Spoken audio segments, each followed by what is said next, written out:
우리에게 놓여진 어떤 길 앞에서 좀 더 편하고 안정적인 것을 선택하는 것이 아닌 나의 하나님을 따라가기 원합니다.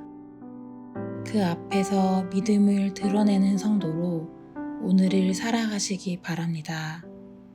다 함께 사도신경으로 우리의 신앙을 고백하겠습니다.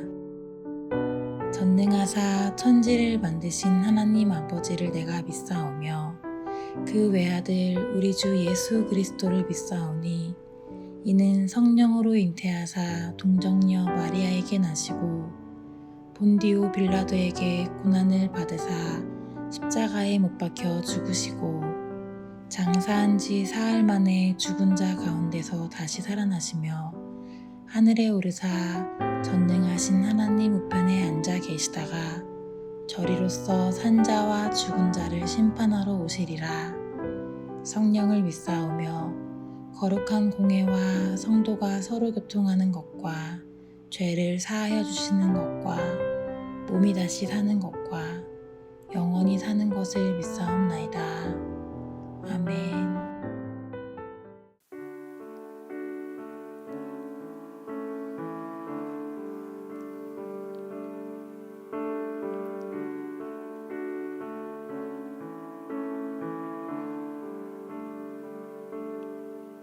주님 내 길을 잘 아시고 내 걸음 아시네. 어둠에서 빛을 내시는 그분을 믿네. 무엇으로 주를 섬길지 어디로 가야 할지 헤매이는 나를 아시고 길을 여시네. 주님 내 길을 잘 아시고 내 걸음 아시네. 어둠에서 빛을 내시는 그분을 믿네. 무엇으로 주를 섬길지 어디로 가야 할지 헤매이는 나를 아시고 길을 여시네. 내 삶은 주의 것, 내 삶은 주의 것, 온전한 신뢰를 주께 드리네. 보이지 않아도 믿음으로 걷네. 주 영광 바라보며 주만 따르네. 내 삶은 주의 것, 내 삶은 주의 것, 온전한 신뢰를 주께 드리네.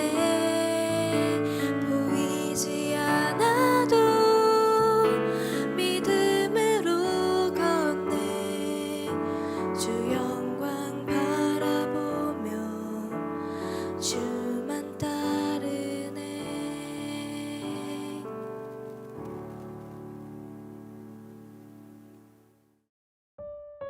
오늘 우리가 함께 나눌 말씀은 예레미야 32장 1절부터 5절 말씀입니다. 유다의 시드기야 왕 10째 해이고 느부갓네살 18째 해에 여호와의 말씀이 예레미야에게 임하니라. 그때 바벨론 군대는 예루살렘을 에워싸고 선지자 예레미야는 유다의 왕의 궁중에 있는 시대 뜰에 갇혔으니 이는 그가 예언하기를 여호와의 말씀에 보라, 내가 이 성을 바벨론 왕의 손에 넘기리니 그가 차지할 것이며 유다 왕 시드기야는 갈대아인의 손에서 벗어나지 못하고 반드시 바벨론 왕의 손에 넘겨진 바 되리니 입이 입을 대하여 말하고 눈이 서로 볼 것이며 그가 시드기야를 바벨론으로 끌어가리니 시드기야는 내가 돌볼 때까지 거기 있으리라. 여호와께서 이와 같이 말씀하시니라. 너희가 갈대아인과 싸울지라도 승리하지 못하리라 하셨다 하였더니 유다 왕 시드기야가 이르되 내가 어찌하여 이같이 예언하였느냐 하고 그를 가두었음이었더라. 아멘. 반갑습니다. 오늘 예레미야 32장 1절부터 3절까지를 중심으로 폭풍이라는 주제의 말씀을 함께 나누겠습니다. 시드기야는 유다의 마지막 왕입니다. 시드기야가 11년을 통치하고 나라가 바벨론에 완전히 넘어가게 되는데 오늘 본문은 시드기야 왕이 10년째 되던 해, 그러니까 이제 1년 남은 거죠. 1년 후에 나라가 멸망하는 겁니다. 거의 다 망해가는 상황이었던 거죠. 그때 바벨론의 느부갓네살은 18년째 되는 해 이렇게 이제 소개합니다. 1절입니다. 유다의 시드기야 왕 10째 해 곧 느부갓네살 18째 해에 여호와의 말씀이 예레미야에게 임하니라. 그러니까 예레미야는 다 망해가는 나라를 계속 보고 있고 그 나라와 백성들에게 하나님의 말씀을 전한 겁니다. 하나님께서는 오늘 본문을 통해서 예레미야에게 말씀을 주시는데 그때 예레미야의 상황이 유다의 왕 시드기야의 궁중 시위대 뜰에 붙들려서 갇혀있는 그런 상황이었습니다. 2절입니다. 그때 바벨론의 군대는 예루살렘을 에워싸고 선지자 예레미야는 유다의 왕의 궁중에 있는 시위대 뜰에 갇혔다 이렇게 돼 있죠. 궁중에 있는 시위대 뜰에 갇혔다는 게 무슨 말이냐면 시드기야가 예레미야를 잡으라고 명령했다는 거죠. 왜 그랬을까요? 사람들은 예레미야가 너무 싫었습니다. 정확히 말하면 예레미야가 전하는 하나님의 말씀이 듣기 싫었던 겁니다. 그래서 얼마 전에도 말씀을 드렸지만 하나님의 말씀은 사람들의 당장의 마음을 배려하지 않는다 이렇게 말씀을 드렸는데요.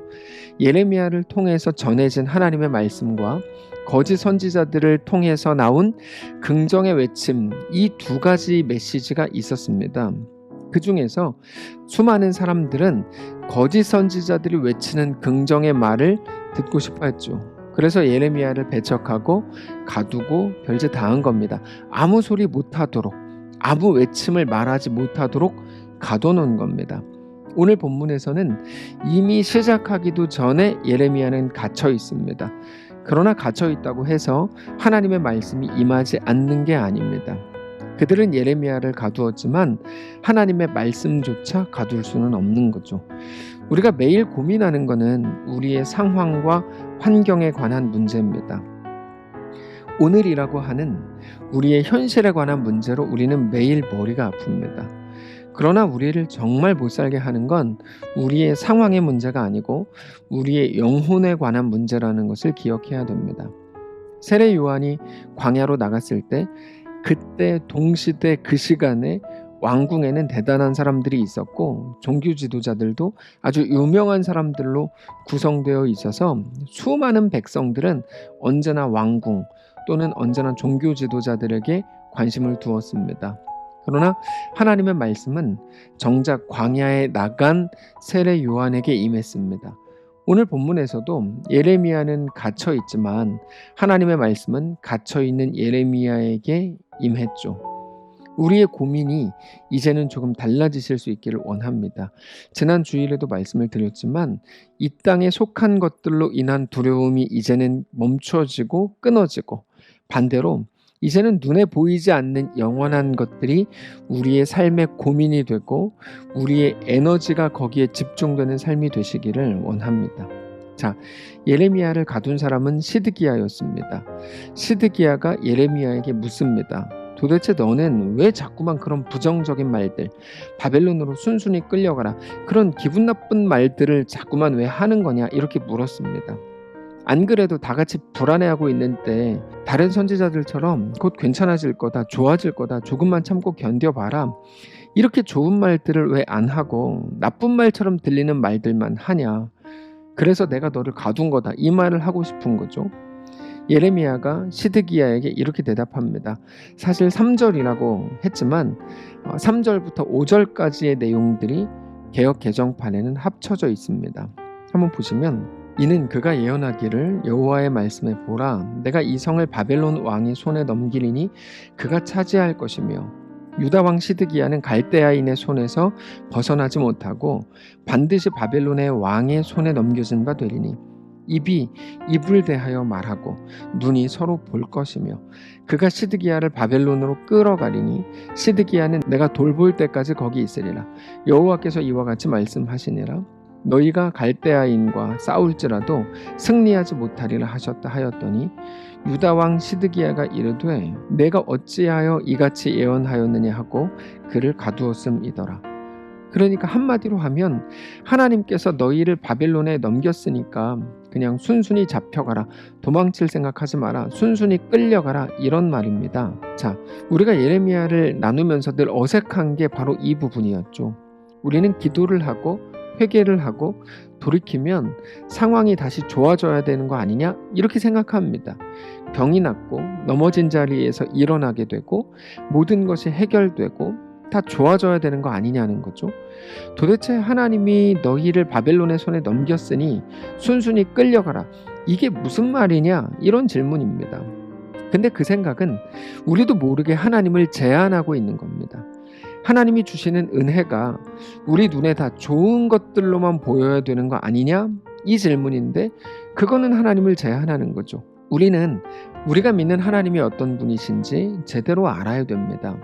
우리 하나님은 창조의 하나님이십니다. 창조의 하나님이시라는 말은 죽은 자를 살리시고 없는 것에서 있는 것으로 부르시는 하나님이라는 말입니다.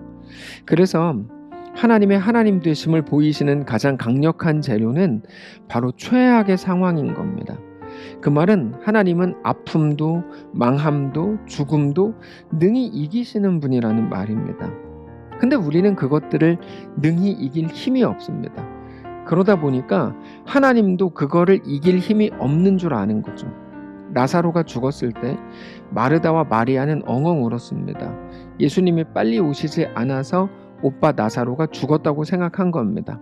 예수님이 더 빨리 오셨다면 오빠가 죽지 않았을 거라고 생각한 거죠. 근데 예수님께서 오셔서 뭐라고 말씀하시죠? 나사로야 나오라, 이렇게 말씀을 하실 때 나사로는 몸에 흰 천을 두른 채로 무덤에서 걸어 나옵니다. 예수님은 죽음을 이기신 분이라는 것을 많은 사람들이 그때 그 자리에서 직접 보게 됩니다. 바로 그 부분입니다. 시드기야가 질문하죠. 왜 바벨론으로 끌려가는 거냐?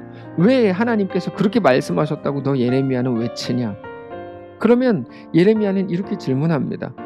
왜 바벨론으로 끌려가면 안 되냐는 거죠. 왜 하나님은 바벨론에서는 바벨론의 포로로 끌려간 그 자리에서는 하나님은 너희의 하나님이 될 수 없냐고 너는 생각하냐? 이게 예레미야의 말이거든요. 하나님의 은혜는 바벨론으로 끌려가지 않게 되는 것이다 라고 생각하는 이유가 뭐냐는 거예요. 하나님이 창조의 하나님이신 것, 하나님이 죽음까지도 이기시는 분이라는 것을 생각하지 못하기 때문입니다. 그래서 하나님의 능력은 기껏해야 어려움을 피하게 하는 것이 전부다라고 너희가 믿고 있다, 이런 말입니다. 그러나 우리 하나님은 그렇지 않습니다. 하나님의 크기를 보고 놀라야 된다고 말씀을 드렸습니다. 하나님의 크기가 왜요? 우리를 바다 한가운데에도 보내시고 넘실거리는 요단강에 발을 담그게 하시는 분입니다. 그게 하나님의 크기입니다. 우리의 상상력 안에 갇혀 계시지 않는 분인 거죠. 우리의 상상력은 뭡니까? 하나님을 기껏해야 주인이고 우리를 기껏해야 종으로 생각하는 겁니다. 그러나 하나님은 우리를 종으로 대하시지 않고 자녀로 대하십니다. 자녀를 대하는 부모는 자녀를 어디에다가라도 보냅니다. 훈련의 장이고 그것이 연습의 장이 되기 때문입니다. 그에 대한 기대가 크면 클수록 훈련의 강도는 점점 세지는 거죠.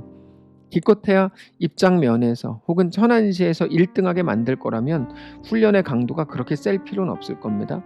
그러나 전국대회 나가야 되고 올림픽에 나가서 금메달 따야 된다 그러면 훈련의 강도는 완전히 다른 거죠. 그게 예레미야입니다. 바벨론에 너희를 넘겨주신 분이 하나님이다. 그게 너희를 버렸다는 증거가 아니다.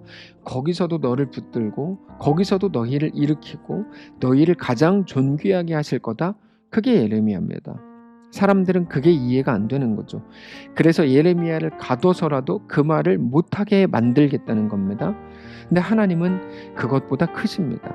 안정적이고 평화로운 곳에서만 하나님은 우리의 하나님이 되실 수 있는 분이 아니고 폭풍 속에서도 그들의 하나님이 되어 주실 겁니다. 그게 우리의 오늘입니다. 하나님은 우리의 폭풍 속에서도 가장 신실한 우리의 하나님이 되어 주실 것을 믿으시기를 바랍니다. 우리의 아픔과 폭풍이 하나님이 없다는, 하나님이 우리와 함께하지 않는다는 증거가 아니고 그 속에서도 우리의 하나님이 되어 주실 거라고 하는 약속을 오늘 붙드실 수 있기를 바랍니다. 그래서 우리의 모든 오늘의 상황은 원망의 이유가 되는 게 아니고 하나님의 붙드심을 기대할 순간이 되는 겁니다. 그게 우리의 2021년 8월 지금 우리의 모습인 겁니다. 오늘 우리에게 주어진 모든 현실 속에서, 우리의 시대와 공간 속에서 오직 하나님만을 믿음으로 바라보고 하나님과 놀라운 동행을 믿음으로 시작하는 귀한 우리의 오늘 되시기를 바랍니다. 한번 기도하겠습니다. 살아계신 하나님, 우리의 오늘이 어떤 폭풍 한가운데 있는 현실이라고 해도 그 속에서 여전히 하나님만을 신뢰하며 주님으로 인해 더욱 기대하는 우리의 오늘이 되도록 축복하시옵소서. 감사드리며 살아계신 예수님의 이름으로 기도합니다. 아멘. 사랑하는 성도 여러분, 하나님께서 오늘 하루를 우리에게 허락하셨습니다.